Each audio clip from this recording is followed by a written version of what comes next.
So Chen, we're back with another case study. This time it's about Sivakumar, who's a 69-year-old widower. He built a company called Arudra Industry Supply over the past 30 years. He has 2 children, Mala and Karthik. Mala's single. She's not involved with the business at all, but she is expecting an inheritance. Karthik is divorced and currently is in a common law relationship. He's actively involved with the company and is expected to take over. He helped build the company over the past 18 years with his father. The company is now worth approximately $3.2 million, has inventory, equipment, significant operating cash, and about $400,000 in GICs and other passive investments. The father's, Sivakumar's objective was, straightforward. In the case of the unexpected, how does he minimize his tax liabilities and treat both children fairly? And this is a common theme that comes up in our conversation, equal versus fair, and ensure that they're both set up for success. However, there is no structured estate or succession plan in place. What was the core issue here? And then really, what were the summary of kind of the main challenges, if you were to review them? Yeah, absolutely, right? So in Canada, when business owners in general or individuals pass away, unintended consequences absolutely comes up, and one of the biggest one, happens to be the deemed disposition in terms of capital gain taxes. In Canada, there's no estate taxes, but it's the deemed disposition taxes that ultimately matters, right? And in order for the estate plan to be effective, you have to have tax and legal and financial planning working together. When that doesn't happen, what tends to happen is CRA inadvertently might become one of the beneficiaries, generally speaking. So there's a few different, main challenges that comes up. The first one being definitely the deemed disposition taxes. That's usually a big priority for many people. And the deemed disposition pieces happens in a couple of different formats. First, the company itself would have had been a capital gain implication. On the case study, it was $3.2 million many years ago, but now the company's worth $4.6 million, so there's a huge capital gain tax exposure there. The second piece of it is he had a whole slew of RRSPs, and given that he's a widow, he doesn't have a spouse to roll over those assets to. That means when that RRSP balance is being transferred onto his kids, there's an immediate tax liability, but that's at 100%. All of the RRSP is now considered income to the estate, and therefore there's essentially a huge liability there. The third part, from the tax exposure side that we've identified is, yes, when he's selling the shares to his son at time of death, for example, he might have been able to take advantage of the lifetime capital gain exemption. But in order for you to be able to take advantage of the lifetime capital gain exemption to his estate, the shares has to qualify as a qualified small business corporation. We call it QSBC shares. And in order for the shares to be considered a qualified small business corporate share, you cannot have too much passive assets within the corporation. So there are strategies that we definitely need to look to make sure that the corporation actually qualified as a QSBC. So all of those implications from a tax perspective, definitely is a huge implication. From a legal side of it, I'm not sure if he actually had a will, I think, based on our conversation, right? So the will becomes, something that we need to focus on.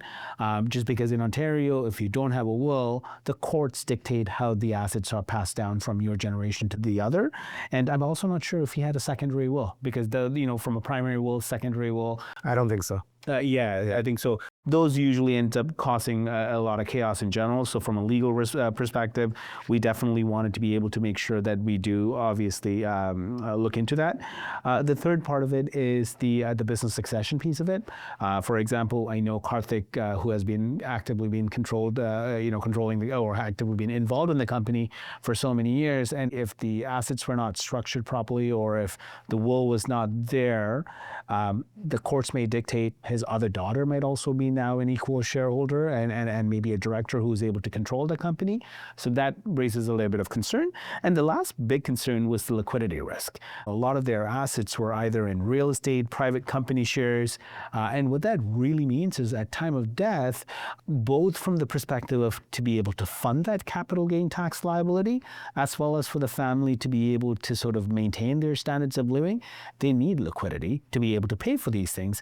What if if, during that time when something happened, the markets are, going through some big turbulence, you might be forced to, or they were almost forced to sell assets in times that they did not want to liquidate the assets. They were forced just because they needed access to liquidity. So liquidity risk is a huge risk from an estate planning perspective. So in addition to the tax, legal, business succession, managing that liquidity risk were the four concerns, the huge concerns that we identified. No, I think that's super helpful. So just in summary then, the tax exposure, legal risk, business succession risk, and liquidity risk.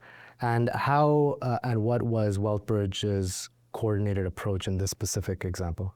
We took a few different things. Like one of the things that we recommended, and of course subject to tax and legal review and recommendations from a qualified perspective, was something that we insisted on. But ultimately, there were opportunity for us to potentially plan an estate freeze with a family trust, in these circumstances.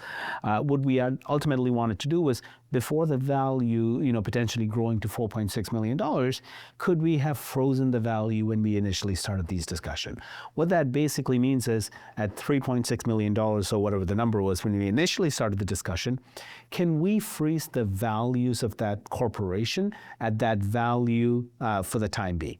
And essentially exchange some of the common shares for preferred shares, very technical jargon in nature, and then of course the common shares can then be owned by something called a family trust. Why we had ultimately suggested this is because now we can control the tax liability at $3.6 million valuation for the corporation. So that was one of the primary objectives we wanted to be able to do. While controlling the tax liability, any future growth of that can be attributed to the family trust.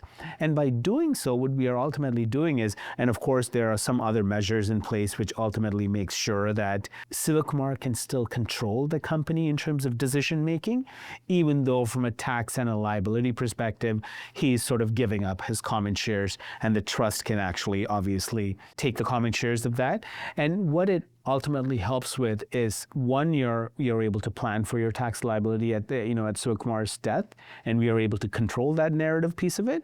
And the second part of it is, through a family trust, we are able to multiply the lifetime capital gain exemption to his kids and grandkids if they chose to, if they ever to want to sell the shares of their company at one point. On that note, because I know in previous case studies we've talked about wills and family trusts, and it really depends on the circumstance. I guess here, because of the multidimensional angle of all the issues, here it was advised that a trust would actually be a better vehicle. And there's more reasons to it, because I know Karthik had already gone through a matrimonial breakdown, and Sivakumar wanted to make sure, he ultimately Karthik's is the one who's going to be able to take over this asset, but he's already gone through one and he's in a common law relationship now. He wants to make sure that there's some stability within that relationship before he passes the asset directly to them, and he wanted to make sure that to preserve all the hard work he put in. This way he can still, if once the assets are in a trust, it's not owned by Karthik at that point. Therefore, it cannot be subject to a matrimonial breakdown and whatnot. So he wanted to be able to intentionally plan for those kind of things. And of course, one of the other things that definitely came up was, did Sivakumar have the will and power of attorney, and making sure that they got the wills and power of attorney done, especially when it comes to wills. Primary wills we spoke about quite a bit, so I'm not going to get into that, but secondary will and corporate will became very important. And we really wanted to make sure, in order to avoid contaminating the primary will and to be able to save on the probate fees on the corporate shares, that they actually had a secondary will completed. So that's something that we actually pushed for. We did look into QSBC and purifying the corp, because we did not want Sivakumar to hold too many passive assets within the corporation, because there is an asset test, a 90-10 test or 90% test or 10% test that happens to ensure that if the company owned too much passive assets that's not being used for the purpose of active business income or active business, then they will not qualify for the qualified small business corporate share status. And even if that happens in 1 month in the last 24 months, you lose the ability to do it, and the whole 24-month reset happens. So we wanted to be able to intentionally plan for it. And then the last part of it that was a really big thing for us is, okay, you have all of these corporate assets shares. From a liquidity perspective, how do we actually fund the capital gain tax liability? How do we make sure that there's sufficient liquidity if something was to happen to Sivakumar, and if the banks were to recall one of the major loans that they had given out to Arudra to be able to fund their business. So we really wanted to be able to help solve that piece and ultimately use a life insurance strategy, not only to fund any type of immediate liquidity, but also to be able to help extract all of that retained earnings from the corporation to Karthik and his family and the daughter and Mala, because she was very clear she didn't want anything to do with the company, but she wanted to make sure she's able to inherit some assets. So we wanted to be able to make sure that there was a strategy to be able to extract the retained earnings surplus in a tax-efficient manner so that Karthik and Mala can be personally funded as well. And that tool is efficient and I know you're a strong advocate for that tool in these settings, mainly because at that time, this tool allows the liquidity to be there without forced sale of different types of assets that might be in different value settings that you can't predict where market fluctuations will take valuations, et cetera. Yeah, because if you didn't have the liquidity, you either will have to, sell some of your personal assets or corporate assets. Sometimes you have to get a loan to be able to to pay the capital gain taxes, because if you don't pay the capital gain taxes, the wills cannot be probated at court, at which point the successors or like inheritance cannot be given to the next generation. So liquidity is a huge, huge issue, and we wanted to be able to provide a solution that ultimately helps with that. Legal structure? What was the legal structure that had to go into this? Yeah, so from a legal perspective, we did look into both the primary wills as well as the corporate wills, and we made sure that they had corporate wills from the perspective of probate to be able to minimize the probate taxes. Got it. Okay. So I think the broader insight here is, we always say this, it's not about the documents in isolation, it's about how they're integrated as part of a broader strategy. Yeah. And usually, like in this specific circumstance, you touched on many things, right? But in summary, there's tax strategy, legal structuring, business continuity, which is a huge concern for a lot of business owners right now, liquidity planning, which is not often thought about, but it's one of those things that after the fact become one of the biggest pain points. And then the family dynamics are always unique. And this case study isn't far off from other circumstances that we've actually see in practice. So it's just proactively good to kind of think about these things, and if that's relevant to folks, that's how it would be factored in. And I think the other component is, when the benefit here is when these things are integrated and done, you can identify the risk management coming from these different silos together and holistically.